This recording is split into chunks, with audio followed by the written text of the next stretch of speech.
Hai, halo, assalamualaikum warahmatullahi wabarakatuh. Sahabat semua, salam jumpa lagi dengan saya Pak Edi Sugianto dari naksdna.com.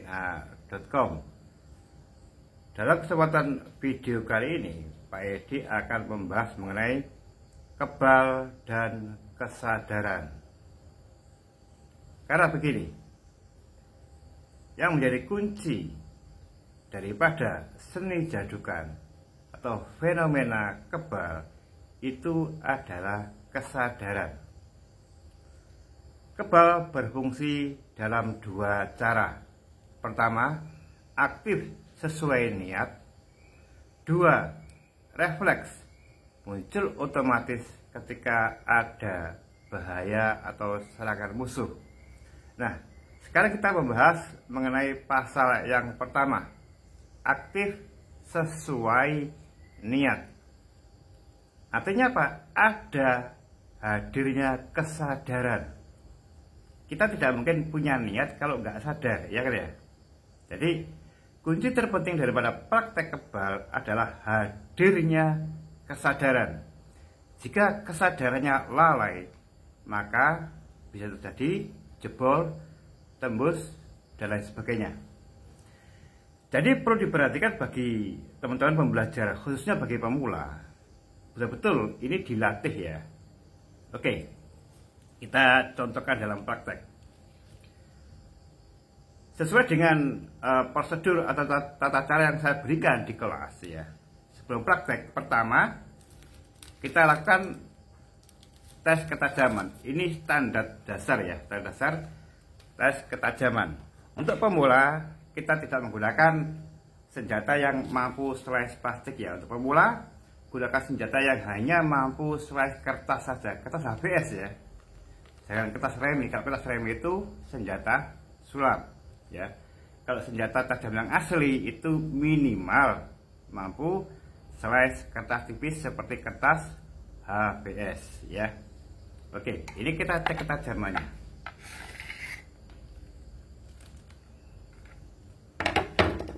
Apakah ini mampu slice plastik atau tidak ya.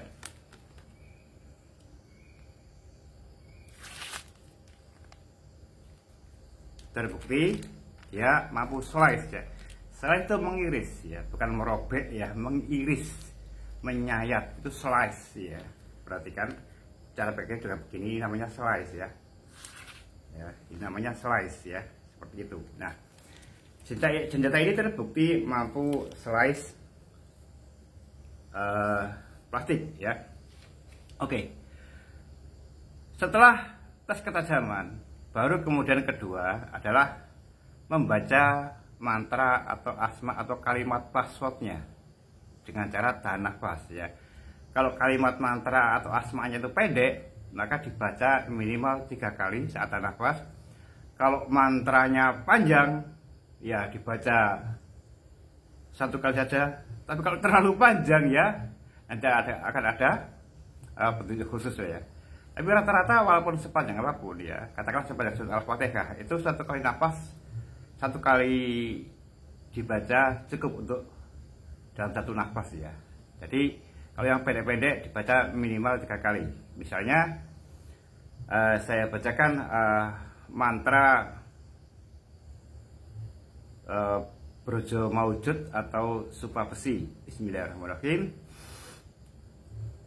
Brojo Rahmat, Brojo Sakti, wujud saujarku. Brojo Rahmat, Brojo Sakti, wujud saujarku. Brojo Rahmat, Brojo Sakti, wujud saujarku. Bus nafas.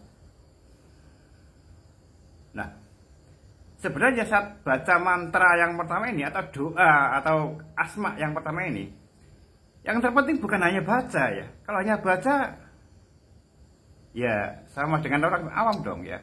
Makanya ada sesi penyelarasan, ada sesi penyatuan. Itu sebenarnya adalah melatih Anda untuk mengakses kesadaran. Jadi tidak hanya sekedar baca, tapi menyadari hadirnya energi. Jadi kalimat mantra atau asma itu adalah password untuk mengakses energi spiritual, energi rohania. Jadi saat baca itu rasakan energinya. Jadi tahan nafas, baca itu rasakan energinya hadir. Ya, energinya hadir, energi ilahi ini hadir, energi maha cerdas, energi super cerdas ini hadir ya. Hadir ya. Rasakan. Kalau perlu katakan daya asal gaib asma ini atau modal ini aktif. Dan kemudian setelah dana nafas yang pertama, kita lanjut dengan doanya atau afirmasinya. Tahu lagi, tahan, baca doa atau afirmasi. Ya Allah, saya mohon kekebalan. Amin, amin ya rabbal alamin. Dibaca 3 kali minimal ya. Ya Allah, saya mohon kekebalan. Ya Allah, saya mohon kekebalan. Ya Allah, saya mohon kekebalan. Atau ya Allah, saya mohon keselamatan dan kekebalan. Ya Allah, saya mohon keselamatan dan kekebalan. Ya Allah, saya mohon keselamatan dan kekebalan.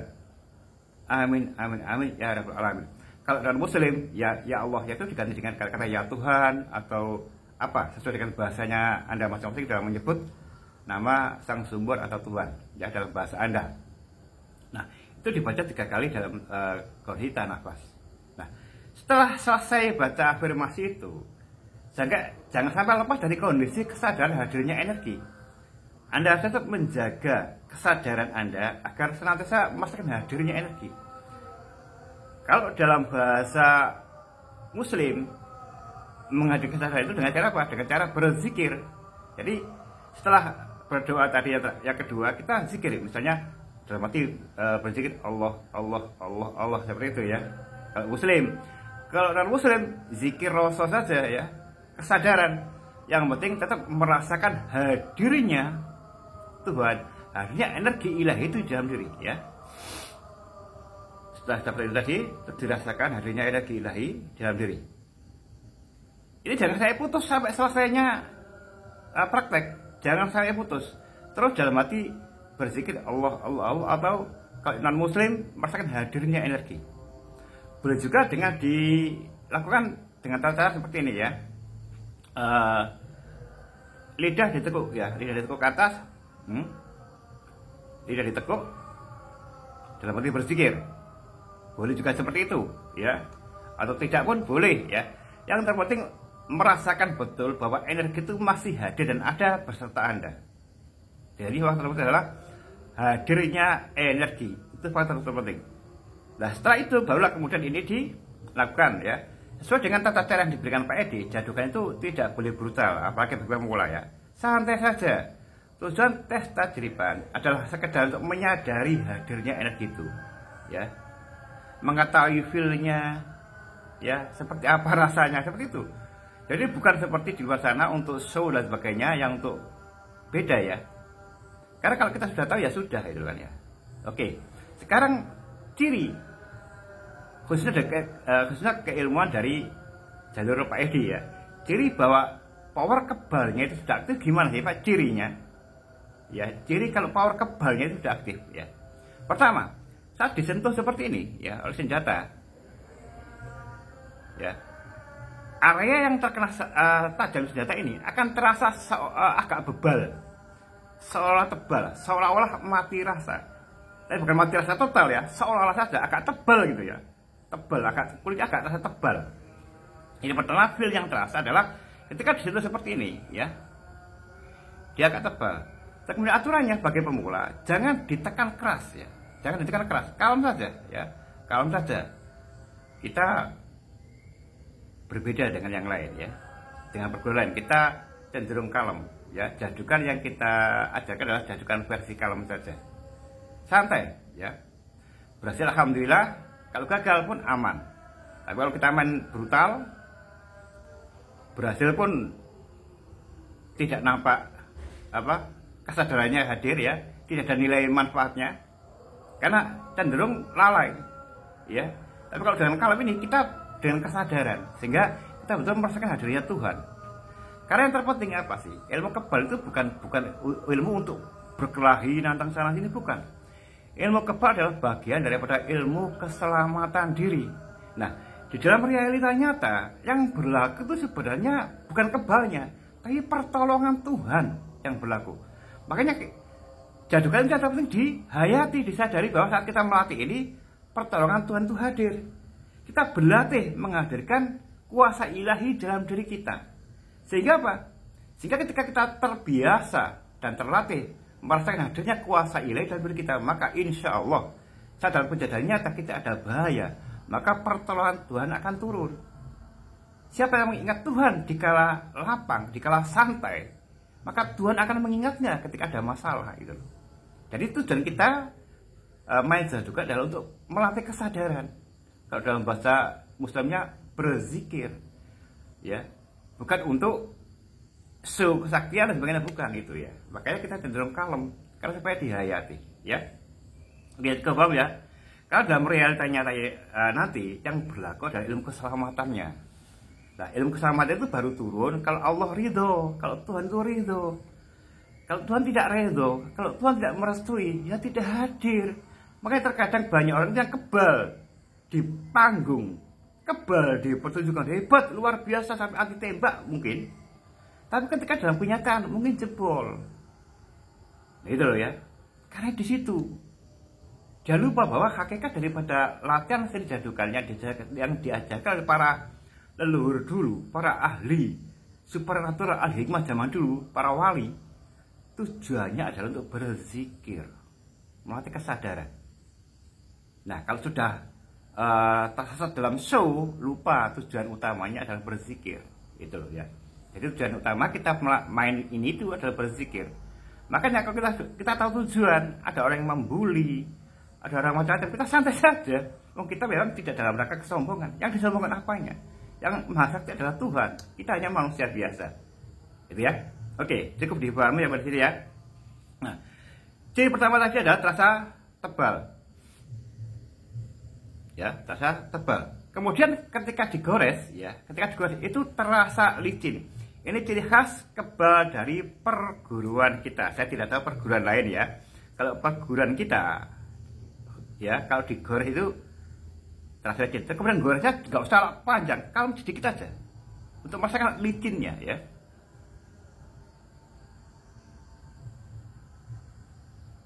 Nah, dikit aja untuk merasakan licinnya.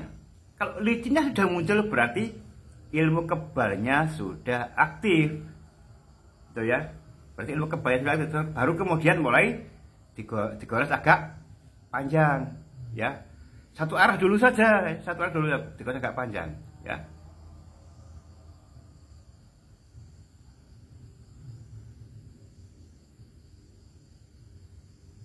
Nah, digores agak panjang.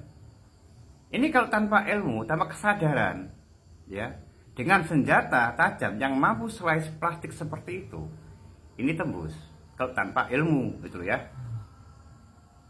Jadi sampai di sini cukup dipahami ya bahwa kunci daripada ilmu kebal sebenarnya adalah kesadaran.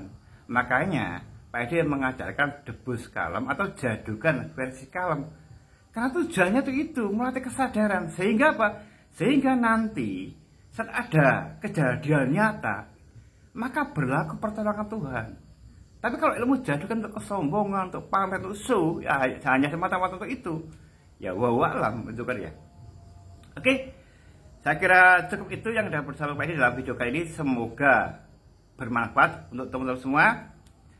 Dan mohon maaf jika ada salah kata. Sekian, terima kasih. Sampai jumpa di lain kesempatan. Assalamualaikum warahmatullahi wabarakatuh.